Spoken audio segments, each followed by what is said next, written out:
नमस्कार दोस्तों, कैसे हैं आप। आशा करता हूँ आप खुश और खुशहाल होंगे। मैं आपको कहानियाँ सुनाता हूँ। यदि आप मेरे चैनल पर नए हैं, कृपया लाइक, सब्सक्राइब और शेयर करना न भूले। तो आइए चलते हैं एक नई कहानी की ओर। प्रेमचंद्र की कहानी, बड़े भाई साहब, बिग ब्रदर।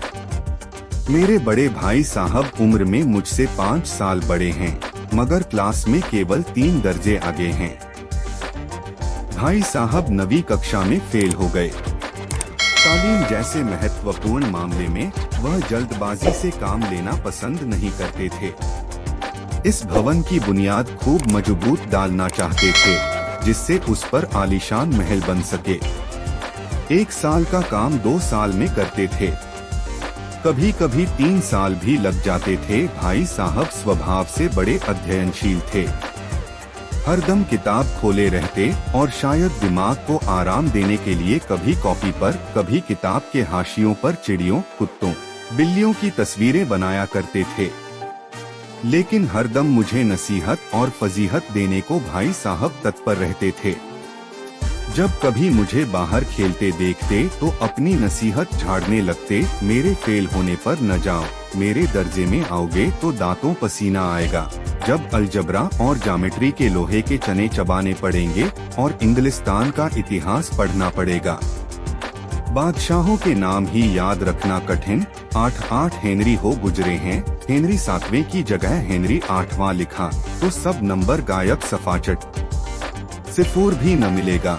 वो किस ख्याल में 2 दर्जनों तो जेम्स हुए हैं, दर्जनों विलियम, कोड़ियों चार्ल्स। दिमाग चक्कर खाने लगता है। इन अभागों को नाम भी न जुड़ते थे। दोयम, सोयम, चहारम, पंचम लगाते चले गए। मुझसे पूछते तो 10 लाख नाम बता देता, और ज्योमेट्री तो बस खुदा की पनाह। अबज की जगह अजब लिखा और नंबर गायब। कोई इन निर्दयी मुमतहिनों से नहीं पूछता कि आखिर अबज और अजब में फर्क क्या है। व्यर्थ की बात के लिए क्यों छात्रों का खून करते हो। दाल भात रोटी खाई या भात दाल रोटी, इसमें क्या फर्क है। और इसी रटंत का नाम शिक्षा रख छोड़ा है। और आखिर इन बेसिर पैर की बातों के पढ़ने से फायदा दो।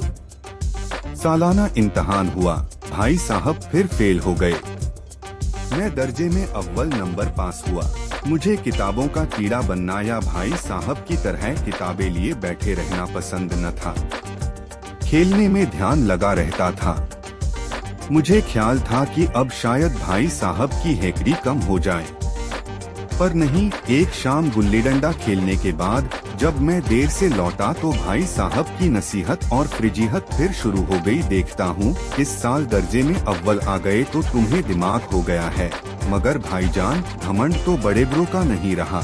तुम्हारी क्या हस्ती है। महज इम्तिहान पास कर लेना कोई चीज नहीं, असल चीज है बुद्धि का विकास। रावण, शैतान, शाहरुम कितनों ने अभिमान किया, पर सब मिट गए। तुम समझते हो अपने दम पास हुए हो। अंधे के हाथ बटेर लग गई, मगर बटेर बार बार हाथ नहीं लगती। फिर सालाना इम्तिहान में भाई साहब फेल हो गए और मैं फिर क्लास में अव्वल आया। मेरी ही चाल रही, भाई साहब भी अपनी टेक पर डटे रहे। अब मैंने समझा था कि भाई साहब की नसीहत और फ्रिजियत की आदत छूट जाएगी, पर नहीं, ऐसा न होना था, न हुआ। एक दिन मैं एक कटी पतंग के लूटने में दौड़ा जा रहा था कि सामने से भाई साहब आ गए। मेरा हाथ पकड़ लिया और बोले, इन बाजारी लौंडों के साथ ढेले के पतंग के लिए दौड़ते तुम्हें शर्म नहीं आती। कुछ तो अपनी पोजीशन का ख्याल करो। अब तुम 8वें दर्ज में, मुझसे केवल 1 दर्जा कम हो। मैं तुमसे 5 साल बड़ा हूँ। दर्ज पास करने से क्या होता है। चाहे मुझसे आगे निकल जाओ, पर तजुर्बा कहाँ से लाओगे। अनुभव ही आदमी को बड़ा बनाता है। मेरे देखते तुम बेराह न चलने पाओगे।